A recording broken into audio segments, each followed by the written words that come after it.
A young woman named Emily lived in a quiet, rural town in Montana, caring for her grandmother, who was in the final stages of dementia. Emily had recently returned from college to be her full-time caregiver, putting her life on pause to fulfill a duty she couldn't turn away from. The farmhouse was old, creaky, and surrounded by endless stretches of wheat fields that whispered in the wind. It was a place where time seemed to stand still.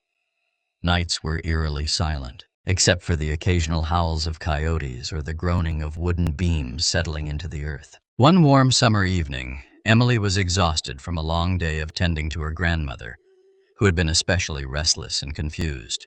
She finally allowed herself to take a nap on the couch in the dimly lit living room. The rhythmic ticking of the antique grandfather clock became a lullaby, and she quickly drifted into a deep sleep. Her rest was shattered by a piercing scream that seemed to rip through the stillness of the night.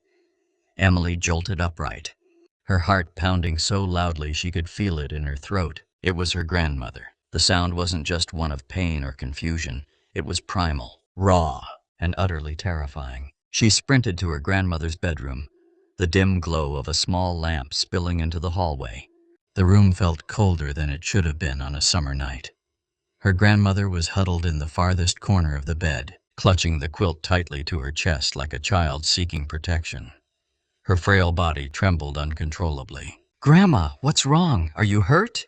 Emily cried out, rushing to her side. Her grandmother didn't respond immediately. Her wide, terrified eyes were locked on the doorway as if something unspeakable still lingered there. Emily grabbed her shoulders gently but firmly, shaking her slightly to bring her back to reality. "It's me." "Emily, you're safe." What happened? After what felt like an eternity, her grandmother's breathing slowed enough for her to speak. Her voice was barely a whisper, quivering with fear.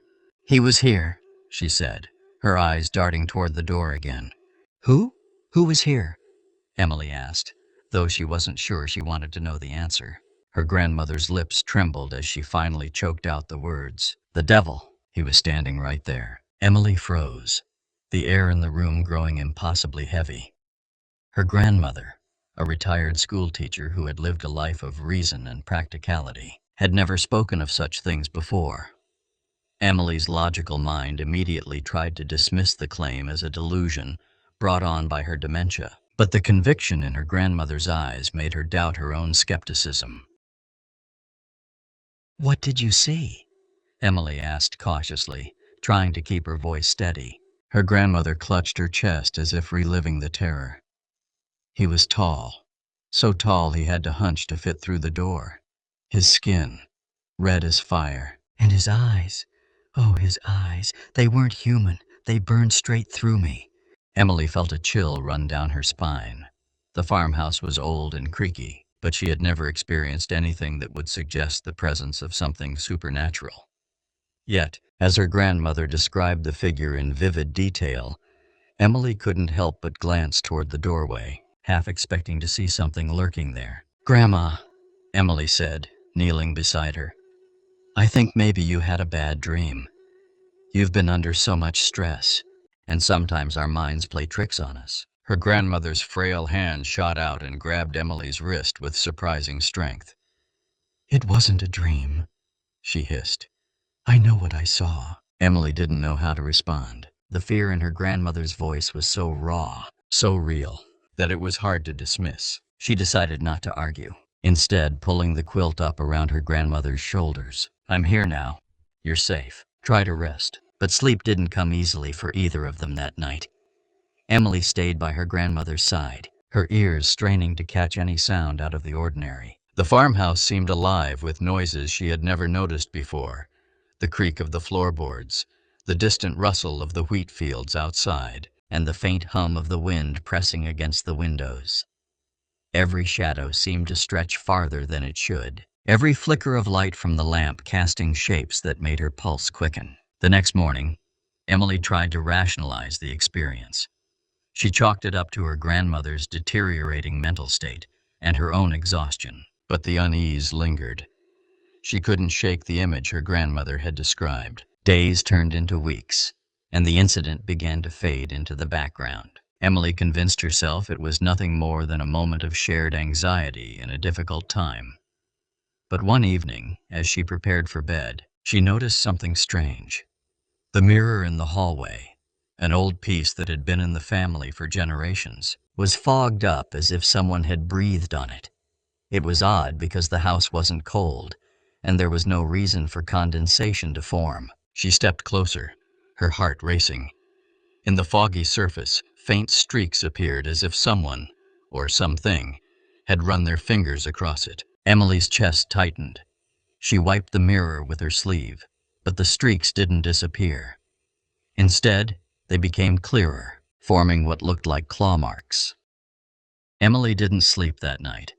She sat in the living room with every light in the house turned on, her grandmother asleep in the next room. The house felt alive again, the creaks and groans louder than ever.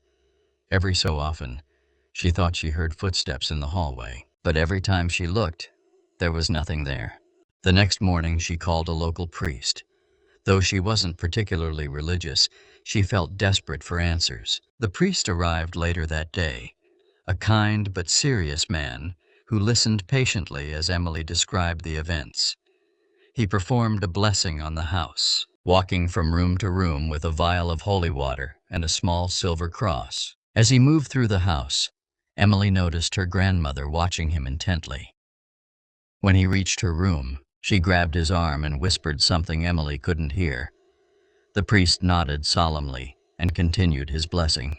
Afterward, the priest pulled Emily aside. "Your grandmother believes she saw something real," he said. "Sometimes, when people are close to the end of their lives, they become more attuned to things we can't explain. Whether it's a trick of the mind or something beyond our understanding, it's not for us to judge." Emily thanked him and saw him out, but his words didn't bring her much comfort. That night, as she sat by her grandmother's bed, she asked her, "What did you tell the priest?" Her grandmother's eyes were glassy, her voice barely audible. "I told him to make it go away. I told him I don't want to see him again." Emily swallowed hard, her mind racing. She didn't know what to believe anymore. Was her grandmother experiencing a breakdown? Or was there truly something haunting their home? In the weeks that followed, the house seemed to grow quieter, as if the blessing had chased away whatever presence might have been there. But Emily never felt completely at ease. She couldn't forget the terror in her grandmother's eyes or the conviction in her voice. Her grandmother passed away peacefully a month later. On the night of her funeral, Emily stood in the hallway, staring at the old mirror. It was clear now, reflecting her tired face and the dim glow of the hallway lamp. But as she turned to walk away, she thought she saw something in the corner of her eye, a faint red glow, like embers in the dark. She turned back quickly, but the mirror showed nothing but her own reflection. Yet, as she walked to her room, she couldn't shake the feeling that she wasn't alone. Years later, Emily would recount the story to friends and family, each time trying to convince herself that it was all in her mind. But deep down, she knew the truth. Some things can't be explained. Some things linger, even when we try to forget. Sarah Peterson was a retired librarian in her early 70s, living alone in a quaint Victorian house on the edge of a small New England town. Her days were peaceful but predictable, filled with gardening, reading, and occasionally hosting her grandchildren. She had always been sharp-minded and independent, traits that had defined her throughout her life. Yet, in the quiet solitude of her home, something began to change. One crisp autumn morning, Sarah was in her kitchen, peeling apples for a pie, when she noticed something peculiar out of the corner of her eye. Hovering near the window was what she could only describe as a face, distorted, with grotesque features, its eyes unnaturally large and lips stretched into an exaggerated grin. Her hands froze mid-motion. When she turned to face it directly, the face disappeared. Shaking her head, she attributed it to a trick of the light, or perhaps her aging vision. But the next day, the faces returned. This time, there were more of them, hovering just beyond her garden fence, watching her. They floated silently, translucent yet vivid, their features unnervingly inhuman. Some had elongated heads, others sharp, protruding jaws, and all seemed to pulse with an eerie, flickering glow. Sarah tried to rationalize it. Maybe her glasses were smudged. Maybe she had been reading too late the night before. But deep down, an unease began to take root. As the days passed, the faces grew bolder. They no longer confined themselves to the garden, but appeared inside the house. One evening, as she prepared for bed, Sarah saw a face staring at her from the corner of her bedroom. It didn't move or blink, just hovered there, observing her. Her heart raced, but she forced herself to ignore it, hoping it would fade away like a bad dream. Yet, even in the sanctuary of sleep, she couldn't escape them. The faces invaded her dreams, multiplying, their silent gazes becoming inescapable. Sarah avoided telling anyone at first. She feared they would dismiss her, chalk it up to loneliness or an overactive imagination. But when her granddaughter Lily visited one weekend, Sarah couldn't hide her anxiety. As they sat in the sunroom, Sarah caught another face peering through the glass door. Her hand trembled as she reached for her tea. "Grandma, are you okay?" Lily asked, her young face filled with concern. Sarah hesitated before responding. I think I'm seeing things." "Lily, strange faces. They're everywhere." Lily tried to reassure her. "Maybe it's just stress. Or your eyes are tired. Have you seen a doctor?" Sarah nodded, though deep down, she wasn't convinced it was something so mundane. The faces felt too real, too deliberate. But the next morning, she made an appointment with her primary care physician. The doctor, a kind but practical woman, ran a battery of tests. Sarah underwent eye exams, blood work, and even an MRI. Each result came back normal. The doctor mentioned that hallucinations could sometimes stem from infection, medication side effects, or neurological issues. But none of these applied to Sarah. As the unexplained visions persisted, Sarah began to feel a creeping sense of isolation. The faces were now a constant presence, appearing in mirrors, reflections, and even in the steam rising from her morning coffee. One face in particular began to dominate her mind, a distorted figure with sharp, angular features and hollow, glowing eyes. It seemed more menacing than the others, lingering longer and appearing closer than before. She started drawing the faces in her sketchbook, desperate to capture what she was experiencing. The pages quickly filled with haunting images, each one more grotesque than the last. One evening, as the sun dipped below the horizon, Sarah sat on her porch, staring out into the quiet neighborhood. The shadows lengthened, and she thought she saw one of the faces drifting among the trees. She closed her eyes, willing it to go away. Suddenly, her phone buzzed. It was her neighbor Margaret, an older woman who occasionally brought Sarah homemade bread. "I just wanted to check on you," Margaret said. "You've seemed distracted lately. Everything all right?" Sarah hesitated, then decided to confide in her. "Margaret, do you ever see things? Things that shouldn't be there?" Margaret was silent for a moment. "No, I can't say I have. Why do you ask?" Sarah explained everything. The faces, their persistence, the tests that revealed nothing. She expected Margaret to laugh or dismiss her, but instead, Margaret suggested something unexpected. "Have you thought about speaking to someone spiritual? A priest, maybe?" Sarah hadn't considered this.